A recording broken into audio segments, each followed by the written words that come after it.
Make this bigger. Oh God. All right. So a couple things. First of all, when you do your My Plate, your different food groups, when you run the report, it has these multiple colored bars, right? That say grains, you ate this much, you need this much. That's where the bar that sets the example is what tells you what your goal is for grains. Typically, it's going to be like around 9 ounces, 10 ounces, 11 ounces. So you want to put your goal on this left column. And then you've got a circle for day 1. Did you meet it? Let's say your goal is 9 ounces and you came in at 8.5. You know what? That's half of a serving under. Circle, highlight. You can either, highlight it if you want to distinguish it, or if you want, if it's under, you could just delete everything else. Whatever you choose as your mechanism, go for it. I'm fine with it. I just need to be able to distinguish. Are you under? Are you pretty much at, give or take a tiny bit, or are you over? Once you count how many unders you have altogether, you're going to divide that number by 15, because there's 15 groups here total. And that's going to give you this percentage here. The percentage is what your deficiency, how many you're deficient at. So in my example down below, I said that if you have 8 that are under, that means that it's 53% of your food groups are deficient. You're not getting what your body needs to fully perform its activities, to maintain its brain, central nervous system, organs, blood cells, muscles, everything that you need. Whatever that is not, the opposite of 53% is 47% to make 100. And that 47% is how successful you are at feeding your body, all right? So that's the first one. Second one is you just go through the macro distribution reports to determine how many, what your percentage is for your protein, your carbs, and your fats, because I'm looking for what's your balance. Are you within range for your food groups? Because I'm gonna let you know what that means for you. If you're under your carbohydrates for all 3 days, then I will flat out tell you, you are starving your brain and central nervous system, because you need all those carbs to ensure, remember, 520 calories, that's 130 grams just to feed the brain and central nervous system. Not even talking about feeding your muscle mass. When I ask about source of fat, my friends, that is, your source of fat is either going to be a saturated fat, a polyunsaturated fat, or a monounsaturated fat. I want to know what the top 2 are and what the percentage is.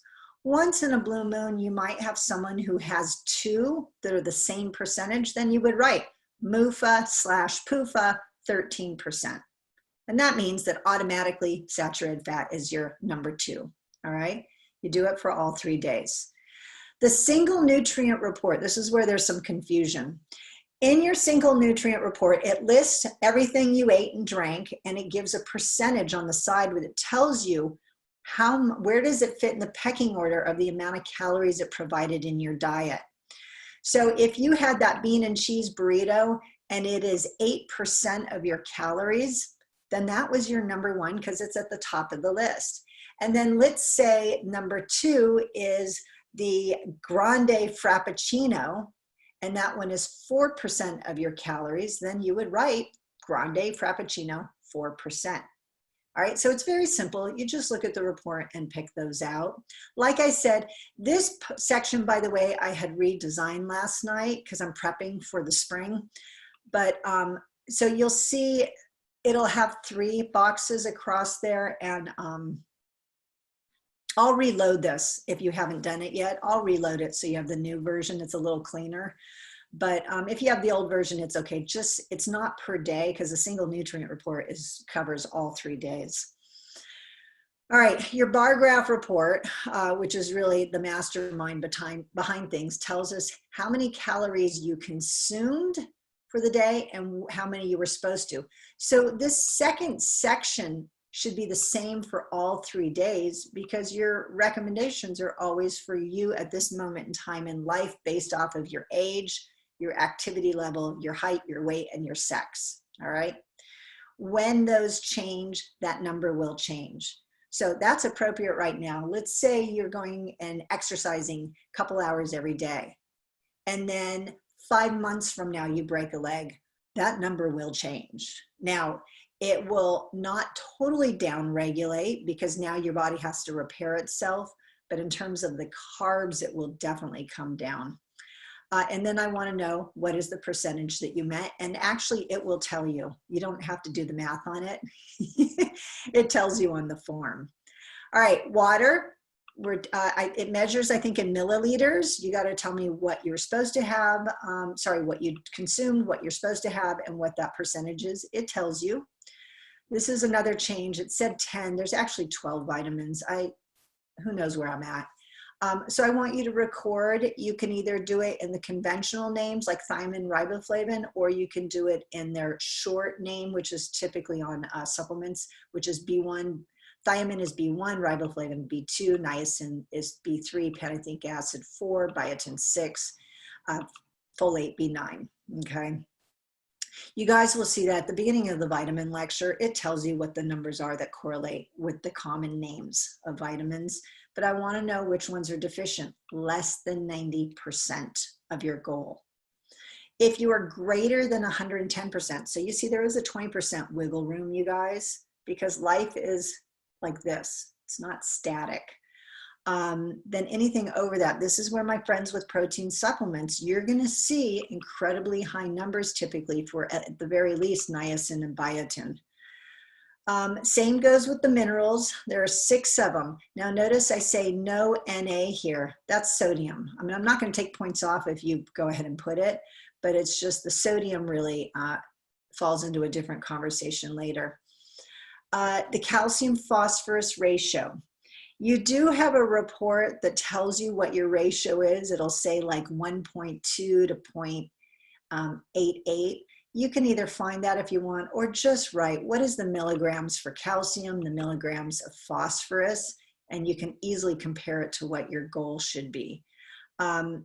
If your calcium is at 600 and your phosphorus is at 1900, Houston, we have a problem, and I will be giving you a message regarding that if it's more than, if it's 2 days or more, okay? Because that means your body is pulling calcium out of the bones and it's not going back in. That is an early indicator of the potential of osteoporosis, male and female. All right, overall vitamin D, calcium, and magnesium. Did you meet all 3? Yes or no? There is no negotiation. Did you meet it? Yes or no? And if so, which ones were you deficient in? For your bar graph, saturated fat, this one you do have to do a little work. You need to identify at the top of the bar graph report. It will tell you what your grams of saturated fat are. You've got to convert them to calories. Or no, it says calories at the top, sorry. The top of the report says sat fat calories. And I think I posted for you guys an example of a report where I wrote all over it to give you some notes. But you've got to post your calories for sat fat, your total intake calories for the day. When you divide, that's going to tell you exactly what your percentage of calories came from saturated fat. If you recall from the lipids section, the goal is to be less than 10% for heart health. If it's over 10%, you are definitely mainlining blood cholesterol, promoting atherosclerosis and the potential of stroke and heart disease. In your 20s, that translates as heart attack or stroke in your 40s. It's not that far. If you have no fruits and vegetables, no exercise, but really high saturated fat, then we move that heart attack or stroke up to your 30s. So, do you want to be a statistic? That's right, I keep saying that. All right, cholesterol intake. It will tell you what your number is, and just repeat the obvious. If it's under 300, you're under. If it's over, just do that one. Your fiber intake versus what the goal is. What is the percentage? Doing the math again, dividing. Your sugar sources. This is one where people get confused. Go to your Food list report. Your food list report, folks, is where, that is the report that tells me what your 3-day diet was. It lists all the foods according to day, okay? Go through day 1. Did you eat any fruit? Because if you did, you have natural sugar in your diet, then you want to include that one. Let's say you highlight it. Did you eat any dairy on day 1? Well, if you find milk, cheese, yogurt, or kefir, then yes, not butter, folks, okay? Not ice cream. Then, okay, my word just totally crapped out on me. Then you would highlight the dairy. If you are consuming any desserts, that would have added sugar. Cereal, that would most likely have added sugar. Or any nutrition label that you can read, that common foods in the house.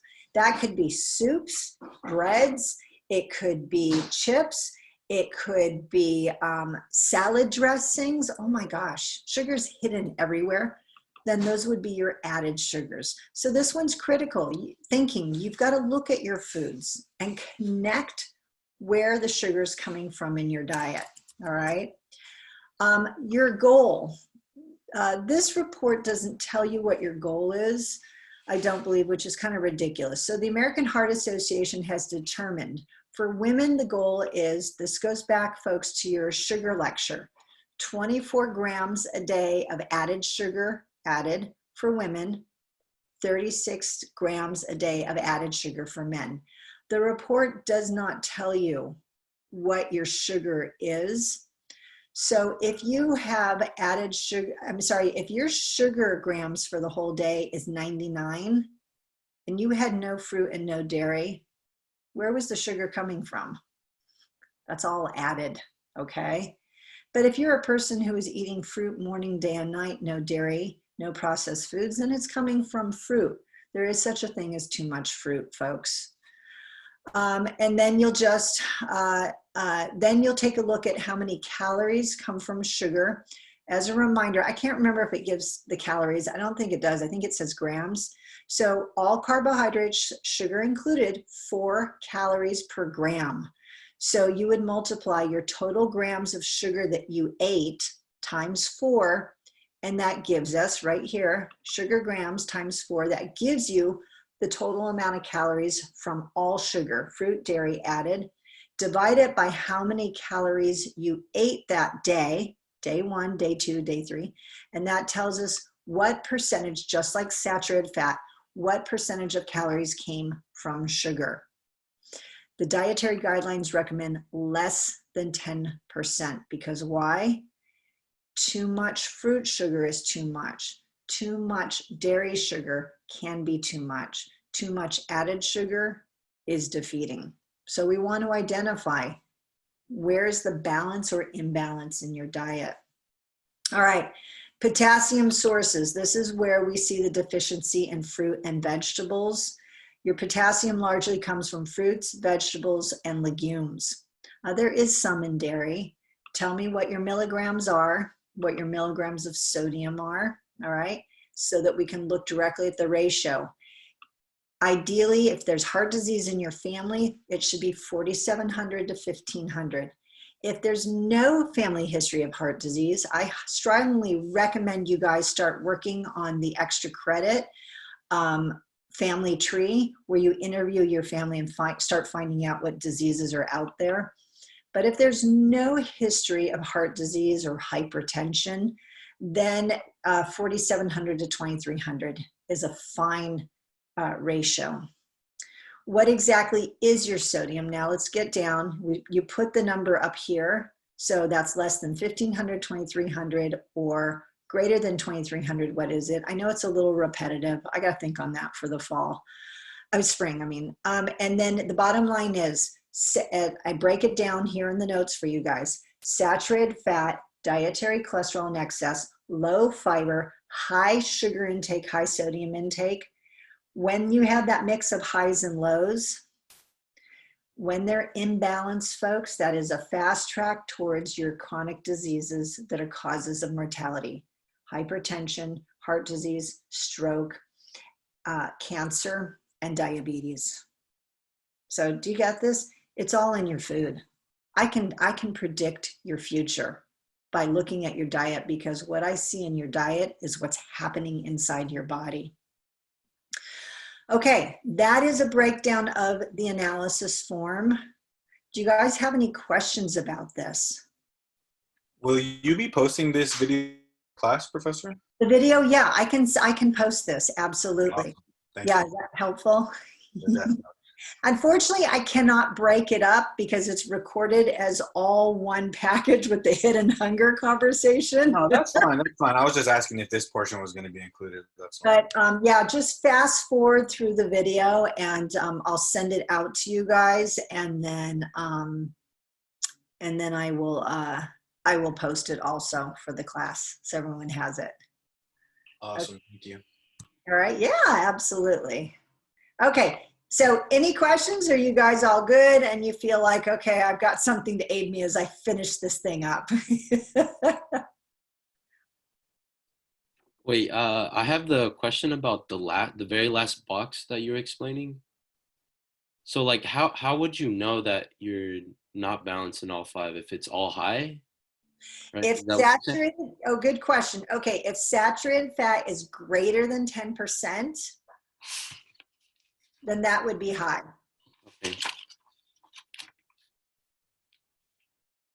So it's actually both saturated fat and dietary cholesterol. When those both exceed the health recommendations, so more than 10% sat fat, more than 300 milligrams for the dietary cholesterol, that's what promotes the high LDL in our blood. That's why you guys have the option also of doing a blood panel.